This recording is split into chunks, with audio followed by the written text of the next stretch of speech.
Good morning again. It's great to have you along. Welcome to the after show with Craig Belfrage. I got to tell you, I just found this is a story that has been breaking within the last hour. So we're 9:30 Central Time currently here on Friday morning, and I just happened to see this story. It's a South Dakota story involving a local man. This is coming from the New York Post. A suspected pedophile kills himself when confronted by predator hunter at his South Dakota home. This is in Bridgewater, and this is 60-year-old Donald Letcher, reports the New York Post. Um, he described the graphic detail of disturbing videos that featured children as young as infants, and he was talking about it with the founder of Predator Poachers. Do you know about Predator Poachers? They're new to me. This is a group founded by Alex Rosen. It's group. They say they're a group of independent journalists and private citizens who travel the country conducting intervention style sting operations to catch child predators. So that's what they were doing when they confronted Donald Letcher. And Letcher talked about it. Again, children as young as infants. This is just sick stuff. Um, he described his atrocious viewing pleasures, which featured um, males holding down babies as, uh, you know, they would get off on this. And Rosen said after he heard enough evidence, he called in a police officer to get Letcher to admit to this in front of police, which apparently he did. As the officer called his supervisor, Letcher walked inside his home and a pop was heard. The crew outside said they didn't think much of it because it wasn't a loud shot. It was later revealed Letcher shot himself in the head with a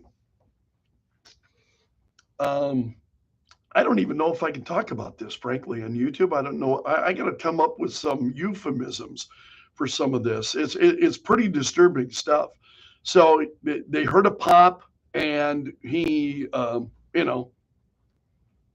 was all over. And so then police break down the door. Then one of the camera guys goes around the window and sees Letcher on the ground, and there are more details. If you want additional details, I'm going to be hesitant to um, on a YouTube show to get too into this. The story is at the New York Post this morning, and it's you won't have to go far down the list. It's one of their top stories. So if you go down and you start seeing several stories being listed, this will be one of them. Wow. And this is apparently this young girl that he had been accused of, engaging in some of this with as Bridgewater. So you're talking not far, not all that far from Sioux Falls that this is occurring. It's pretty troubling stuff. So we would have been talking about this morning if I had seen it. And in fact, as I said, the story at the New York Post is just broken within the last hour.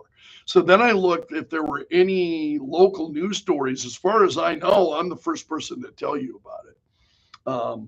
This is just, in fact, as soon as we're done here, I'm going to let our news team know about this so that we can do some reporting on it. But it's just absolutely crazy. So if you want to get the additional details on that story, go to the New York Post. And again, the headline is, sometimes you search by headline, suspected pedophile kills himself when confronted by predator hunter at his South Dakota home. So, wow, we don't normally, unfortunately, we see these kinds of events. We don't see them locally. And so when something like that, wow, transpires locally, that's just really kind of shocking. So I wanted to share that news with you this morning. It's great to have you along as always. I just want to make sure things are going here. It looks like we're up and running. Let's run down a couple of other stories also for you. James Carville is apparently warning Democrats not to get too cocky about Kamala Harris. This is too triumphalist. He said, what kind of word is that? Carville told them not to get too cocky. This was on MSNBC. Carville said, now, because, and he's right, James Carville, he's one of these guys that when it comes to a lot of issues, I disagree with James Carville. But then every now and then, he's saying something that a lot of other Democrats are unwilling to say, right? He certainly says things that legacy media is unwilling to say. So Carville said, I have to be he says, I have to be the skunk at the garden party. This is too triumphalist, okay? Everybody's giddy. I look at the coverage and it's great. No, it's giddy. He's right, actually. I look at the coverage, yeah, it's all giddy. I've even told you that on the air. They're all, oh, Kamala, Kamala, Kamala. Oh, it's wonderful what we're seeing with Kamala. So he said, I look at the coverage and it's great. If I had to write a play about what I think, he said, I think it would be entitled The Ice Pick Cometh, okay? Get ready, they're coming, all right? And it's good. Everybody should feel good and liberated and everything else. But if we don't win the election, we haven't done anything, he said. This kind of giddy elation is not going to be very helpful much longer because that's not what we're going to be faced with. Yeah, I think Kamala is the problems facing Kamala Harris. I don't think you and I even know what they are as of now. It'll be interesting to see. So,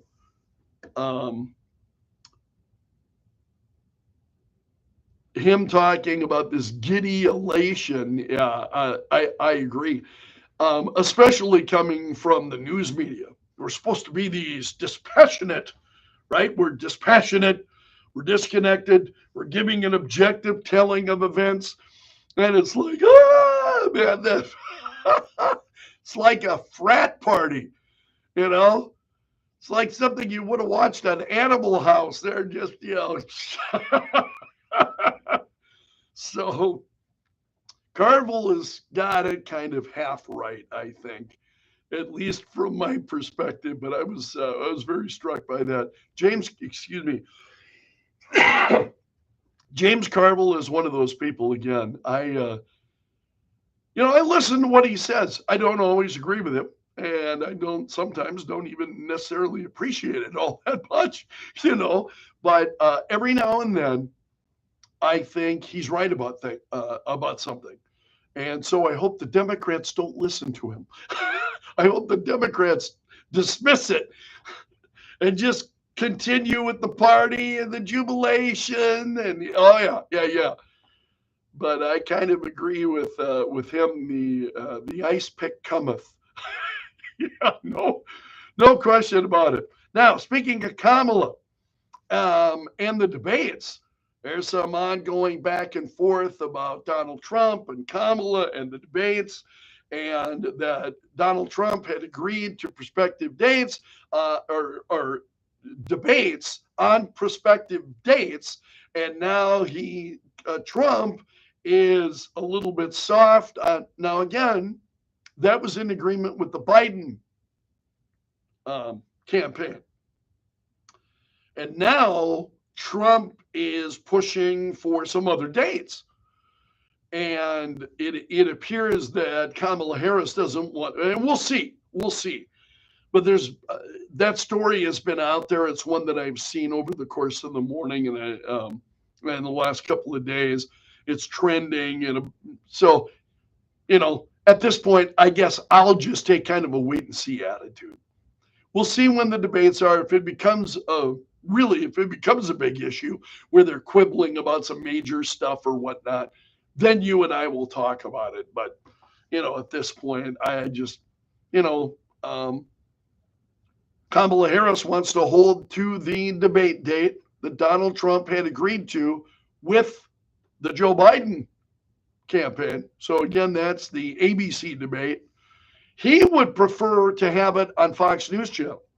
And as I mentioned to you yesterday during the program, Fox News Channel has said they would like to host a debate between Trump and Kamala Harris, and that they, with or without a studio audience, whatever, they're very open to that. So I think Trump is trying to, if you're Donald Trump, would you rather be on ABC or Fox News? Because I know Fox News is not perfect. Believe me, I get frustrated with Fox News a lot. I get frustrated with them a lot less than I get frustrated with legacy media, if you know what I mean. But if you had your choice, where would you have the debate? Would you have it on ABC or would you have it on Fox News? Well, I think a lot of us would say, well, Fox, that's a kind of a no-brainer. So we'll see.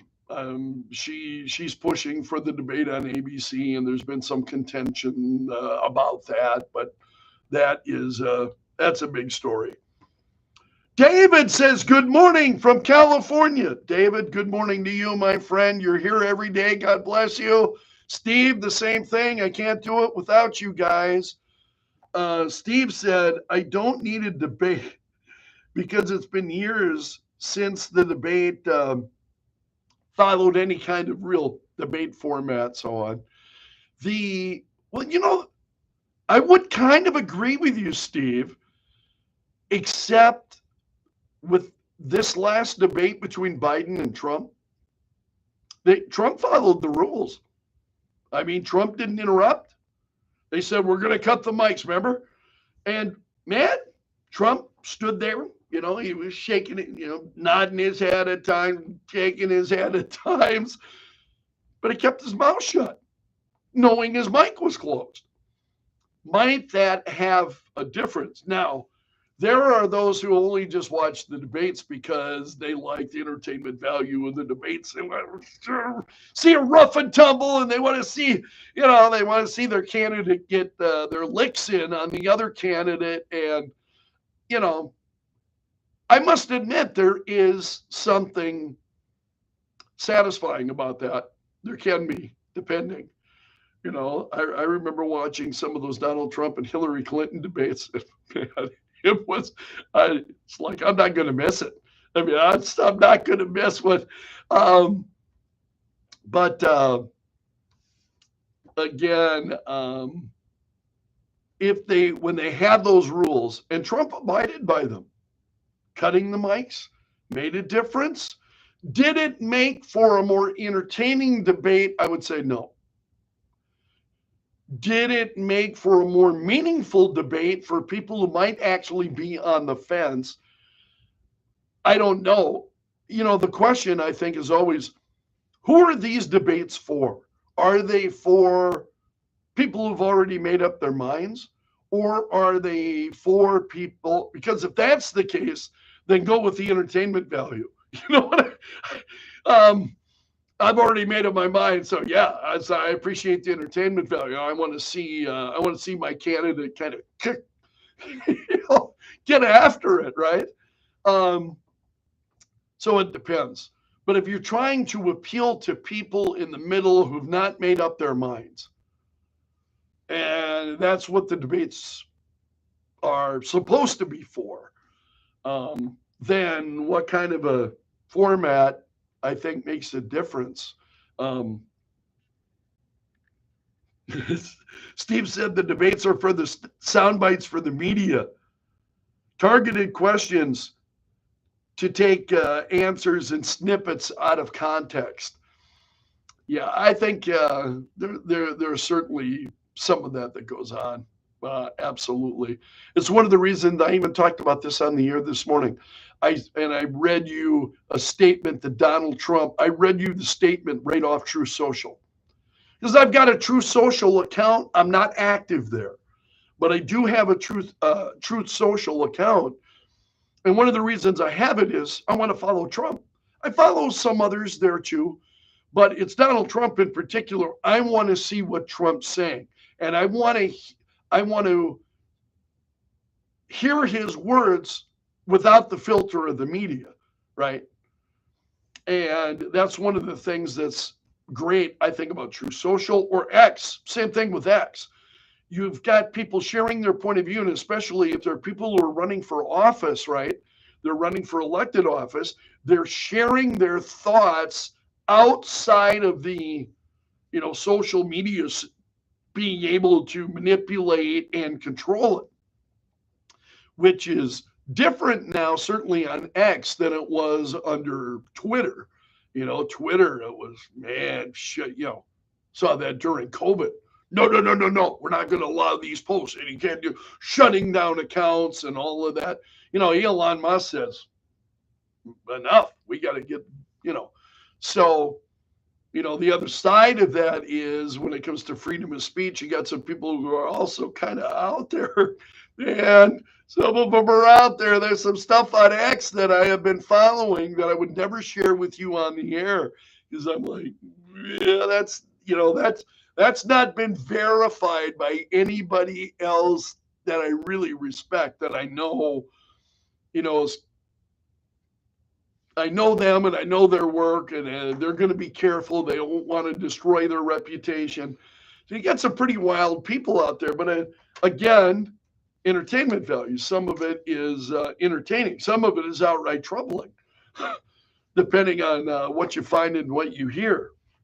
Speaking of, I was telling you yesterday about Tucker Carlson and an interview that he did. It's Mike Cernovich. That's who it was. I couldn't recall Cernovich's name yesterday. Mike Cernovich. And I wound up watching a good part of that, I think, yesterday. It's like a 2-hour plus conversation. And I think I watched about 90 minutes of it. Absolutely fascinating. And Cernovich was one who was in on the ground level with Donald Trump, and he liked Donald Trump.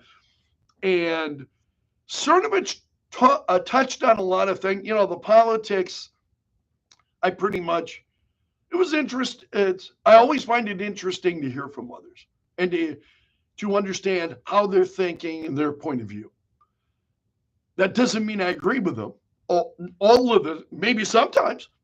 Other times, not so much. It's like James Carville, once in a blue moon, I find myself in agreement with James Carville. The rest of the time, he's off the wall, But watching this interview with Cernovich and Tucker Carlson, if you're on X, I really suggest, did you see now that Tucker Carlson and his podcast, he's surpassed Joe Rogan. Tucker Carlson has. So I saw that story this morning, and I've got to tell you, I was not surprised because he does some pretty great stuff. And these interviews, they're very long form, much like Joe Rogan does. Joe Rogan does a sit down with somebody, and it's very much, you go for a couple of hours. And I have always just been, first of all, the ability to be able to conduct an interview for a couple of hours is just like, blows my mind. I mean, that really turns into a conversation. And it's incredibly engaging.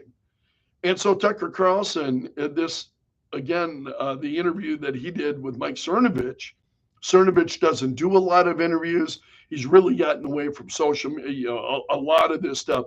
He was out there and social media influencer, and he really was a big part of that. And he talked about, he just really had to step away from all of that stuff. And it was really kind of fascinating. And I thought, how many, and Tucker Carlson even asked him about this, how many Americans wouldn't give their, eye teeth to be able to be a social media influencer? In fact, I had a story. Do I still have this? Yeah. This was Isaiah Research. 54% of consumers between the ages of 18 and 60 would quit their jobs to become full-time influencers. So that's the terminology now, is the influencer. And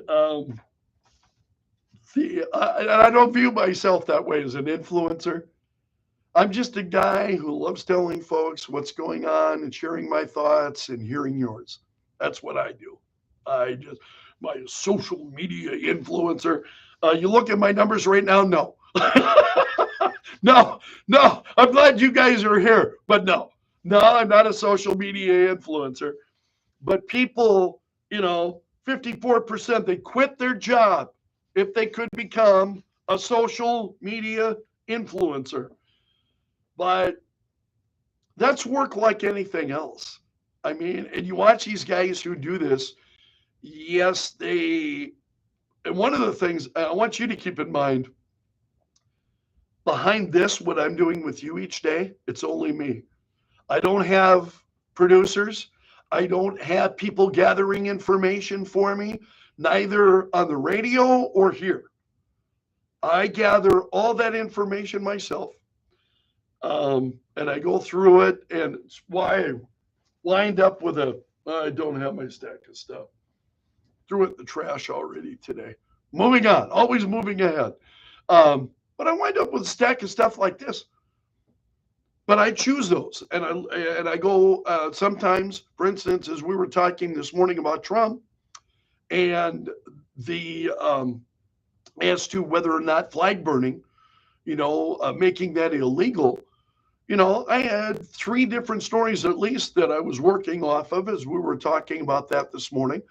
Thankfully, I didn't really have to get too much into what Trump was saying because so many of you called. But it really kind of depends on the day. But I produce this show by myself. I produce this I'm in my office by myself. And you can see me when I'm straining to look at your comments, I'm not, but these social media influencers, they've got a team of people. It's no different when you watch some of the radio talk shows. Joe Pags would be a great example. I love the Joe Pags show. Joe Pags, you see him, he's been on, he's got cameras going in his studio every day. He broadcasts the entire 3 hours of his program. I only do 1 hour of my show because, he's got a setup where you can hear the audio of phone calls and so on. If I were to take phone calls during my podcast, you wouldn't hear them. You would it'd be a big, lull while I'm listening to what the person is saying. You wouldn't hear it. That's one of the reasons I only live stream the 6 a.m. hour. 7 a.m., I start getting into phone calls. But having a staff of your social media influencers, some of these people, they got a staff of people. I watch like Joe Pags. I mean, in his studio, if you've ever watched his streams, it's pretty amazing. Now, I'm a radio guy, so I love watching other people in the industry. Obviously, listeners of the show like watching. It's one of the reasons why I started doing it each morning, so that you can see me working. I don't engage a lot with folks as I'm doing it, a little bit. Try not to ignore folks, but I'm not talking the entire time. I'm sorting stuff out, getting ready for the next segment coming up on the air. So you can see, Joe Pags doing that, but you're able to hear the callers. You're able to hear the other things. That's not the case for me. Whereas, the microphone that you hear is right here on the side of my webcam. Microphones on the side of that, condenser mics, So that's what's picking up the audio, not the actual microphone that I'm talking into on the air. So to be a social media influencer, you really have got to have a staff of people. These people who are really good at it, they have a staff of people working for them. And I got to tell you, I'm really jealous about that. I envy that. I wish I had a staff of people that help me every day. And nothing against my producer, John. I love him and the job that he does. He does a lot of stuff for me. He cuts up the show and he's posting the podcasts on the KELO.com. John does all that. And it allows me then to, do more of these things with you and to be able to connect with our listeners. But you really kind of need a team of people to do that stuff. And I don't have that. And nor do I anticipate at any point that would occur. I wanted this to be kind of a more informal thing where you and I get together after the show and we have a chance to talk. Here are things that maybe have happened since I went on the air this morning, because really my news gathering starts once I hit the mic at 6. So I start the program, and for all intents and purposes, that's when my news gathering stops. When I get off the air at 9, then I take a look at headlines. That's why I was able to catch that New York Post story about the South Dakota guy. That is incredibly big news this morning. At least should be. So it gives me a chance to catch up on things that are happening because I've been, busy on the air for the last few hours. I don't have anybody rushing in and saying, this or helping me produce the show. John's really good about screening the calls, but he's not actually helping me produce the actual content. The content's all on me, and it takes a lot of time. So to be a full-time media influencer, folks think they want to do that. I think it's real attractive. Media influencers now, I think, have the prestige that television had at one time, or maybe, radio to a lesser degree. So yeah, for me, it was always radio. I never wanted to be in television. I tried it when I went to USD down in Vermilion. I'm a mass communication major, and I specialized in radio and television broadcasting. And so we had a television program there, and I did some television work. And I've got some very old videotapes of me, doing the weather on the student television station down at USD. And I always knew television was not for me. Radio is where it's at. Radio is where it's at for me. I don't know what it was initially that the not being seen, because I watched the video of myself, and I still do. I watch these videos and I go, oh, no. I hear myself on tape. There are a lot of broadcasters, and this is amazing to me. A lot of broadcasters who say, I cannot listen to myself. I can't watch myself. And you have some actors who say the same thing. William Shatner would be an example that comes to the top of my head because I'm such a geek. William Shatner says, yeah, I never watched Star Trek. I haven't seen all the episodes. I've never watched Star Trek. So he never watched the shows that he was part of, because you've already done them, you're a part of them, and that would be for me to go back and watch what I have done. I know what I did. I was there. I don't need to go back. I don't need to go back and relive it again. I was there the first time, right? So but it's pretty amazing. You find that true of a lot of people, but I have always and especially now, video is part of it. I have come to grips with the reality that video, obviously it's not going anywhere. And that you've got more and more, people who are, posting their own stuff online and doing their own shows, and these social media influencers, you see more and more of them, and that kind of impact, and they want to do that. But to do it well, it requires a team of people. It really does. You need some degree of help in in putting those things together. And um, I don't think that folks who say they want to be social media influencers, it's like any other job. If you don't think any work goes into what I do every day, you're sorely mistaken. I mean, again, I arrive at the studio by 4 a.m. each morning, and man, it is crash course in going to specific. Again, I know the sources that I can go to, but man, I'm printing stuff out. I haven't even read it yet. I might gloss over it, but I print stuff out, and then I try to get it printed out in the first hour, and then, excuse me, in the hour between 5 and 6, and I going on the air, then I try to read it, go through it, take a look at it, put it together, put it in some semblance of order. Then I take an hour doing that in order to do a 3-hour show. So I prepare for 2 hours for a 3-hour show. For this is a little kind of on the fly doing this. But again, I get off the air and I come right down here to my office and I set up the camera and I make sure that everything's set up on YouTube so we can get going.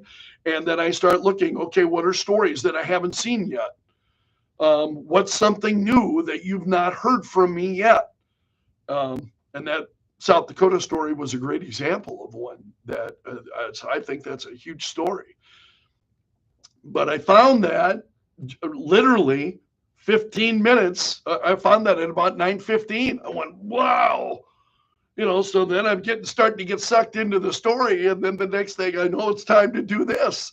So the time just goes like crazy. It goes incredibly fast. And, one of the things is, the best laid plans of mice and men. I go in some days and like, okay, and maybe even have a solid plan. Okay, this is where we're going to go, this one. And I expect, sometimes I'll think, oh, this is going to be a hot issue. I'm going to get a lot of phone calls. A lot of people are going to react and respond to this. And then I open up the phone line and crickets. And it depends. Mornings like this morning, I had a lot more information I didn't get to because I got a lot of phone calls, and which I appreciate. I would rather have a chance to visit with you, and to get your thoughts, because sometimes you think of things that it's like, man, that had not occurred to me. Sometimes callers will do that. Sometimes callers make me go, oh man, but I love them. I love them. That's the exchange of ideas. I'm not trying to denigrate anybody, but sometimes it's, I always wonder when I have a caller who doesn't quite get there, I always wonder, did I get in the way? Did I stop them in some way from being able to share obviously something motivated them to call. And did I get in the way of them being able to share what they meant and what they wanted to present? Yeah, I tend to blame myself rather than to blame the caller, but it kind of depends. Steve, you're going nuts this morning.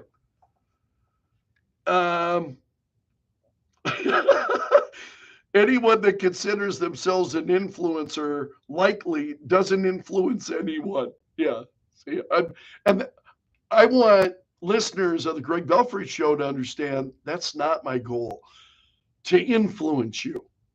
My goal is to share with you stuff that's going on. So, and I say this on the air all the time.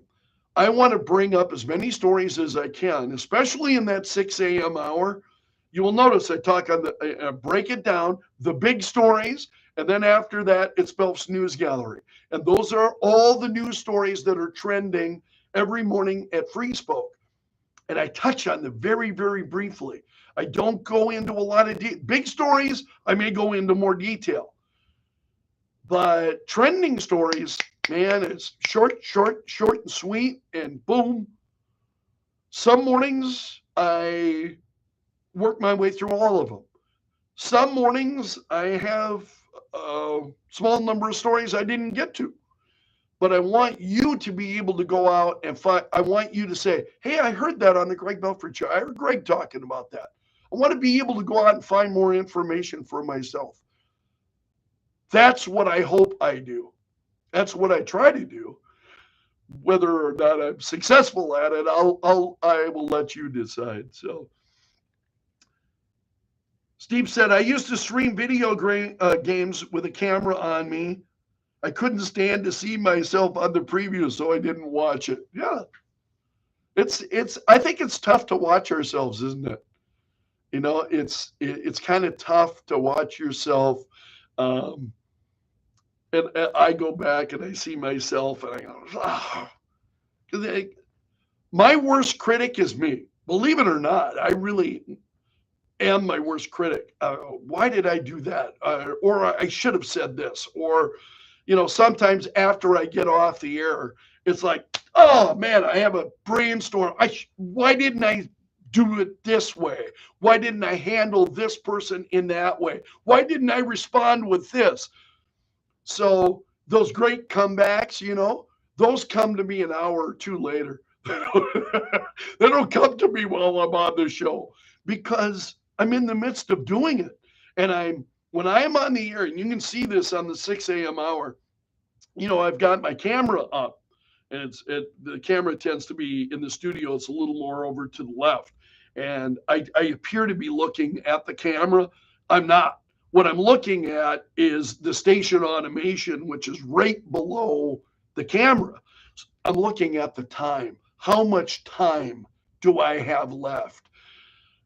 Those are thoughts that are constantly going through my head while I'm doing the show. I got time? Can I take another caller? And then I look, and maybe I know the caller, and I'm like, is that person going to be able to? I know I've only got a minute or a minute and a half here. Is that person going to be able to give me what I need? Steve, if it were you, man, I know I could take your call with no worries because you always get right to the point. Some callers, no, they need some coaxing to get there. And I know who some of those folks are because, again, having hosted a show for almost 20 years and talking to so many of you over the years, callers you recognize them and you get to know them at least from their phone calls and a certain perspective.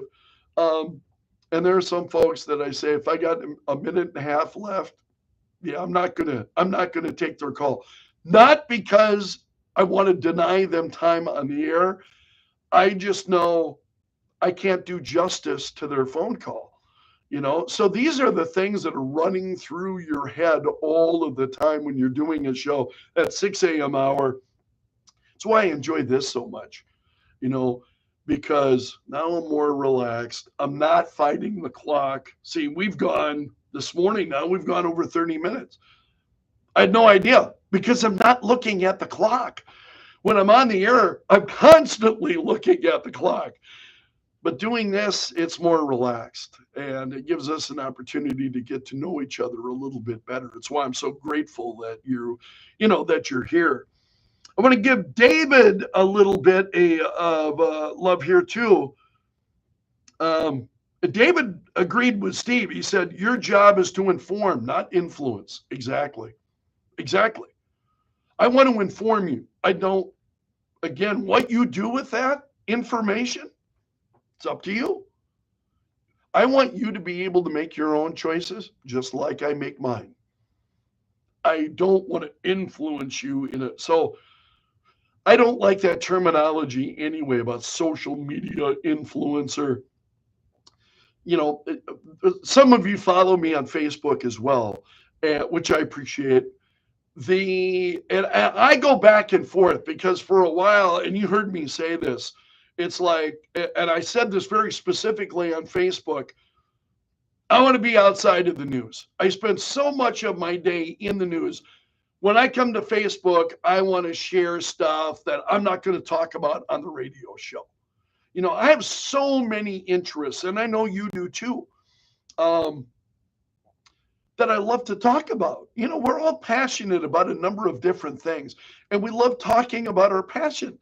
And, and I love connecting with other people who share that passion. And then I also love hearing from people, and we talk about this on the air. Sometimes and I will tell you if I say, I have absolutely no knowledge about this. I know nothing about it. You please call and share your thoughts. And if you enjoy this, you know, whatever it may be, for instance, I really don't care for sports. I never have. I'm not I was into NFL football for a while. Yeah, they destroyed that. I'm done. So I'm out. I literally, I just don't watch sports at all. Um, so there are those, I appreciate their perspective, but for many, many people across, Americans, they love sports, man. That's what gets them all fired up. For me, it's all geeky stuff. I'm a total absolute nerd. You all know that I love Star Trek. I love, Star Wars. I love Doctor Who. I mean, I love all this. I'm excited about the new Deadpool Wolverine movie that's coming out this weekend. So I kind of want to go see that. I mean, all of that kind of stuff I get really jazzed up about. I'm into that kind of nerdy, kind of geeky stuff. Um, but on the radio show, it's like I've got a job to let you know what's going on, and that's what I do. And I try to inform you, not to say you ought to agree with me. I always, always, always, and forgive me if I've ever, indicated otherwise, but I've always wanted you to draw your own conclusions. And as Rush said on his program so many times, you've heard me say it. And I heard Rush say it. I don't care if you love me or hate me, as long as you listen tomorrow. Right? All right. I have got to run because I want to make sure I haven't.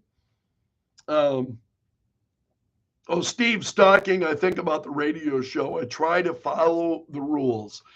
And, Steve, for a guy like you, I'll let you bend the rules a little bit. But, some folks they call in and they got something on their mind that has nothing to do with what I'm talking about. That's not a recipe for success as a caller to say, I'm just going to absolutely ignore the host and the table that he just set, and I'm going to bring my own agenda onto the air. My reaction to that is, hey, you know what? Go get your own radio show. You go work your way up and get your own radio show when you can do that. But I'm not going to allow you to hijack mine and my platform and my audience. It's your platform too. I honestly believe that. It's your platform too. When I open up those phone lines, I don't know what folks are going to say. I want to open it up to differing points of view. And I thought we had a great conversation this morning regarding that story about, Donald Trump and flag. Steve, your email was great. Totally agree with you. But yeah, you want to hijack my platform? Good luck. I won't let you. I'll just see. The thing is, people forget I'm in control of the board. Literally. John is screening calls in the other room, but the control board is right in front of me. So when I go to when I go to a phone call, I'm selecting the phone line. I put that person on the air. Then I go to the call. And if I don't like where the call is going, boom, done. It's just, if you're going to try to hijack the show, boom, you're out of here. And I move forward because my attention has got to be on the overall audience and the folks who might have been engaged by the conversation we're having and don't necessarily appreciate somebody else trying to hijack that. And I've got a buddy of mine. This is one of my personal friends. His name is Dan. And he's a great guy, very conservative. I love hearing from him. He will text me during the show. He's got my phone number. So Dan will text me during the show. Oh, I'm so glad you got rid of that guy. Or, man, that guy could not get to the point. Or it's like, I had a caller yesterday, just did not want to get to the point.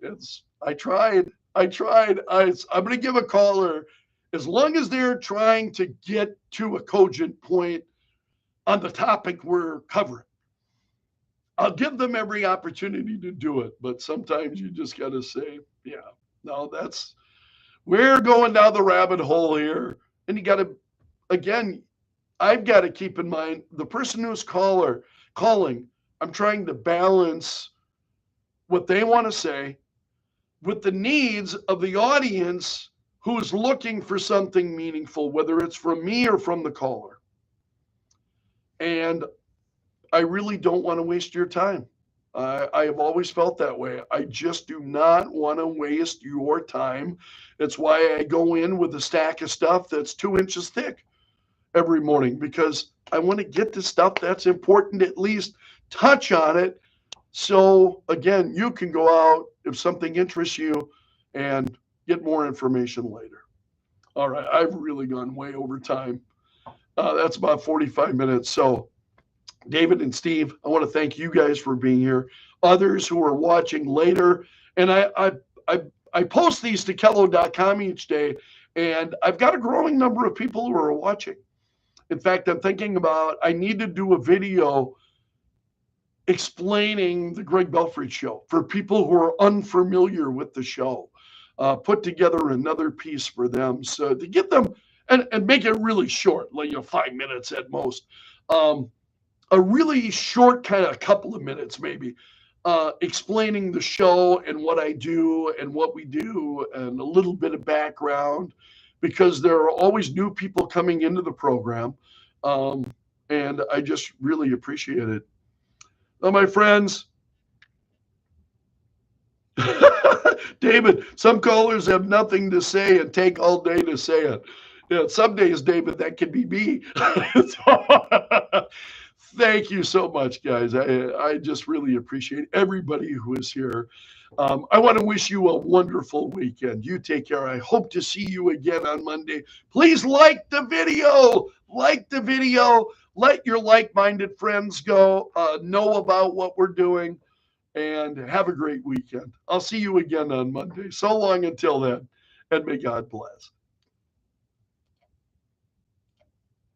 Whoops.